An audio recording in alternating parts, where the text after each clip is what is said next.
All right. So we're reading the daily devotional today with my good friend Troy. Yep. Good morning. It is titled Attitude. In my presence, you have infinite approval. You often judge yourself on the basis of what you see in the mirror, even though you know how fickle and shallow that ever-changing image is. You tend to be equally enslaved to viewing yourself through the eyes of other people, I can't say that word, rigorously evaluating your personal performance and almost always feeling displeased with something you've said or done. How often do you feel like you see yourself through like the lens of another person or another being? Too often. Because like too often I'll measure myself according to someone else's standards and not God's. Actually, let me bring up what I was telling you about me and my mom earlier, because Yeah. I feel like this applies. When it comes to like parental standards, Yeah. the standards your parents have, uh, like their expectations for you. The other day, me and my mom, this was like last week, we got into an argument because I'm currently failing pre-calc, and I have like a C in science and then maybe a D in English. Now, all throughout high school, freshman, sophomore, junior year, A B student, okay? Honors classes, A's and B's. But then this year, I don't know, I just started thinking to myself, like, why would I invest so much time and effort into pre-calc and English when it's like, I'm still going to graduate. Even with the grades I currently have, I'm still graduating. I'm going to be fine. So I was like, why put all this extra time and effort into it? And she saw it as like, it's a character flaw. You know, she was like, colleges are gonna see this, and you might get turned away from the college you got accepted into. I'm currently going to Mason, and she was like, if your grades like stay this bad, they might turn you away, which is true. That's very true. But I mean, I disagree. But since that's what my mom thinks, and since she wants me to do better with my grades, I feel like I'm obligated to. Yeah. Yeah. Maybe it's different since she is my mom, uh, but it's like it might be different with friends. Like say you're in a friend group and all of them get A's and B's, and then you have like F's, D's, and C's, and they're like, dude, you got to get your grades up, blah blah blah, but they don't know what's like actually going on in your life. Maybe that's a situation where it's like you can block them out, listen to God, Yeah. and if God wants you to focus on your grades, then yeah, do it, of course. I have something Yeah. else to say too.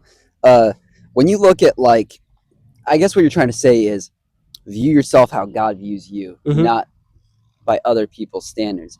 So something I look at is like something very, very popular nowadays is OnlyFans. And there's this creator who has turned to Jesus. I think her name is Nala Ray. Okay. She became a Christian, and she used to do OnlyFans. And I go to some of her comments, and some of these people are Christian, and they're actively like judging and shaming her, even though she's changed and she's been called to a different purpose by God. And so I guess what I'm trying to say out of that is that if you look at what other people have to say to you, you're just going to start to get torn down and brought down by it, even though it's not true. You have to look at yourself by how God measures you, by how God sees you. Even though you may have a shaky past, God still has a future for you that is different than how you were before, I guess. Yeah. So it says, enslaved is an appropriate word. You are indeed a slave when you try to measure yourself through any perspective but mine. Yeah. It's really easy to become a slave to the standards and the feelings and emotions of other people. It's so easy to do that. And then it says, evaluating your worth based on how you look to yourself or to others is always a trap. It's as if you are sifting sand in a search for gold, looking only at the grains of sand filtering through the sieve while ignoring the priceless nuggets that remain.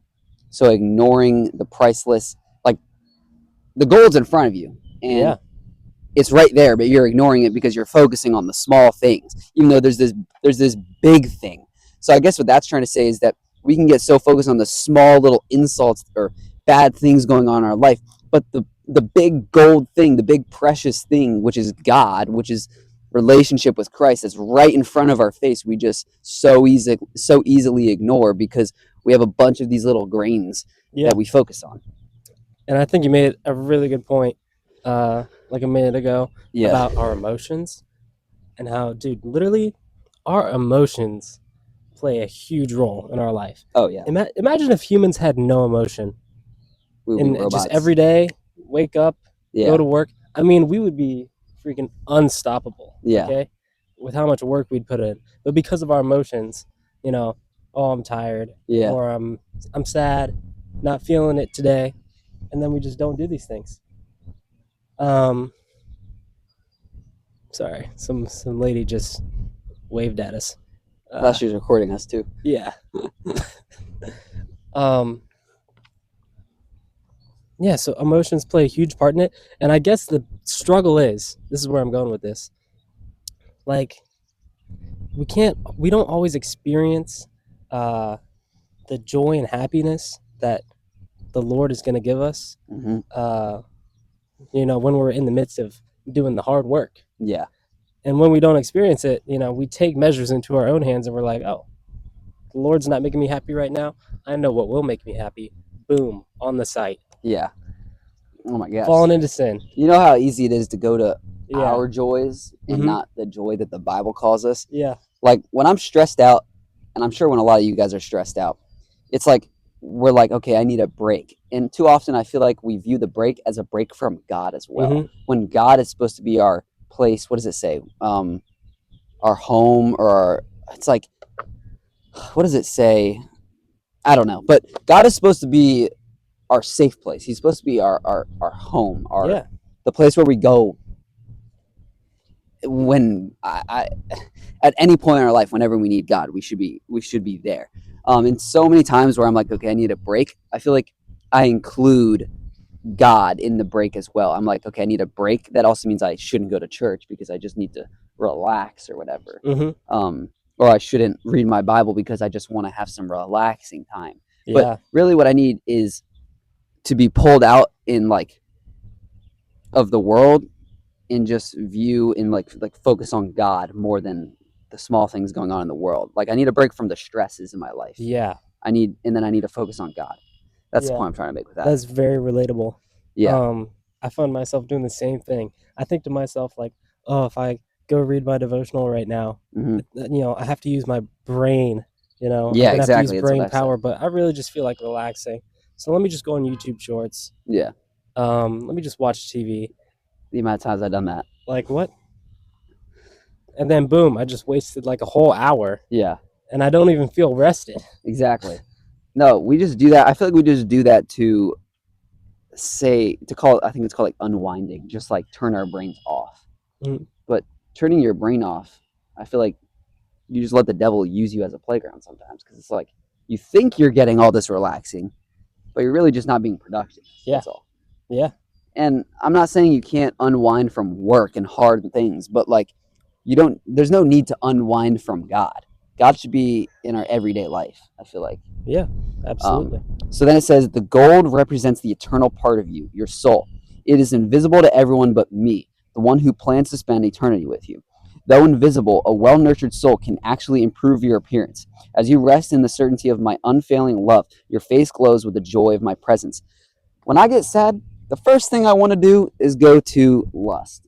When I'm sad, the first thing I want to do is go to secular music, or I want to go rant to my friend and let it all off my chest and let them burn with it. But really, when I'm sad, I should be finding my joy in the Lord. Mm-hmm. And I was telling you about how like there's this like trend on TikTok and YouTube and like Instagram Shorts where it says like the Jesus glow or whatever. Mm-hmm. It's like a photo of somebody before they were Christian and then a photo of after they were Christian.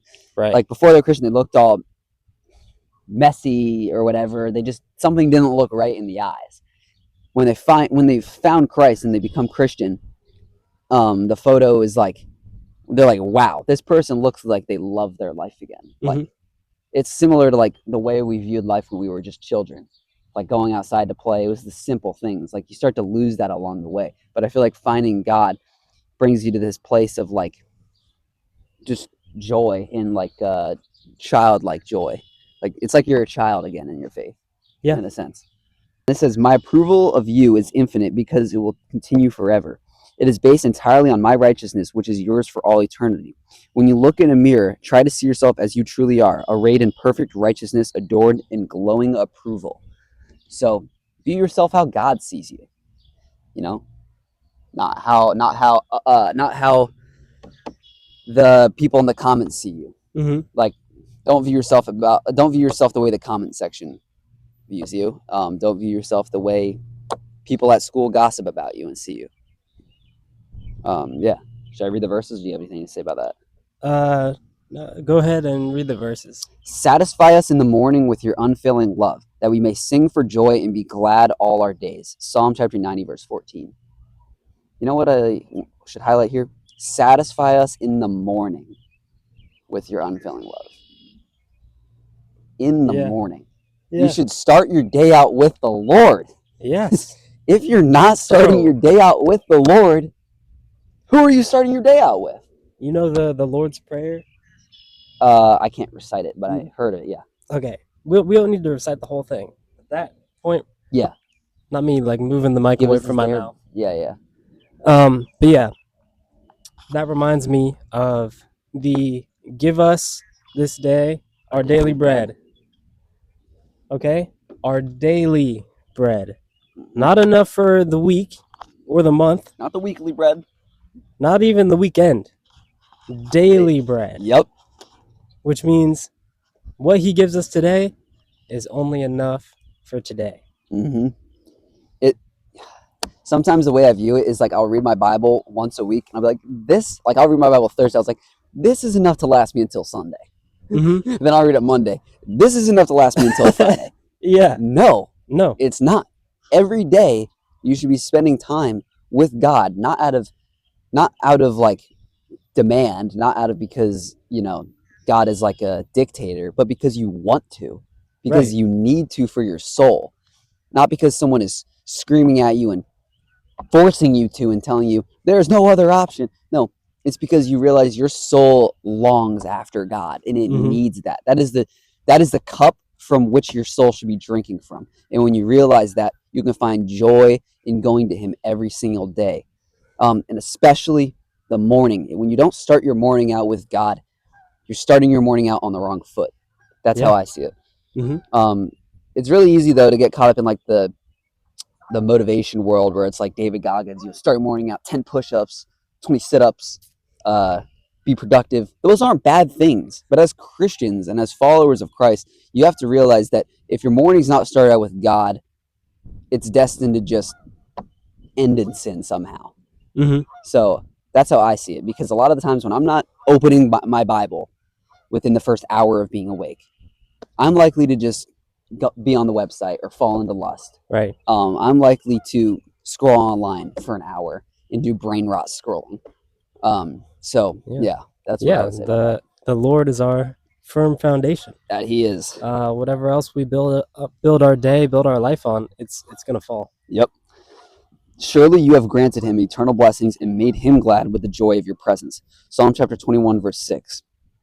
So kind of similar to the last one, the joy of your presence. Kind of already talked about that one.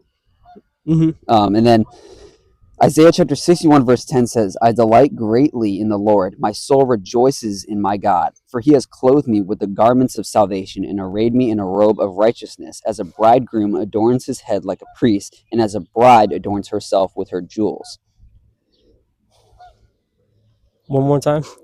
I delight greatly in the Lord. My soul rejoices in my God, for he has clothed me with garments of salvation and arrayed me in a robe of righteousness, as a bridegroom adorns his head like a priest, and as a bride adorns herself with her jewels. The part I want to focus on is for he has clothed me with the garments of salvation and arrayed me in the robe of righteousness. So basically, we're putting on the armor of God, basically, is what it's saying. Mm-hmm. As Christians, it calls you to do that, because that's how you can live a life, I guess, being repentful, being away from sin, I guess, Yeah. is by wearing the armor of God. It says I flipped it upside down. It says, for he has clothed me with the garments of salvation and arrayed me in a robe of righteousness. Yeah. And I like how it says he's the one clothing us. Yep. Okay? You're not going to get the robe of salvation on the site No, you're not. or from people. No, you're not. Not even if those are your closest friends or your family. Nope. You got to get it from the Preach. source. From the source. And also, this may be a steamy take for people who aren't Christian, but you're not going to get the robe and the garments of salvation from Buddha or from Allah or from any other person except Christ. It's not pick a god. Who is out of the tomb? Jesus Christ. I don't know why I said frick.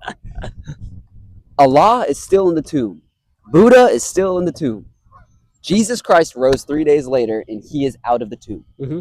And he's still alive. So you have to be making sure, who are you going to? Who are you going to for your salvation? Yeah. Yeah.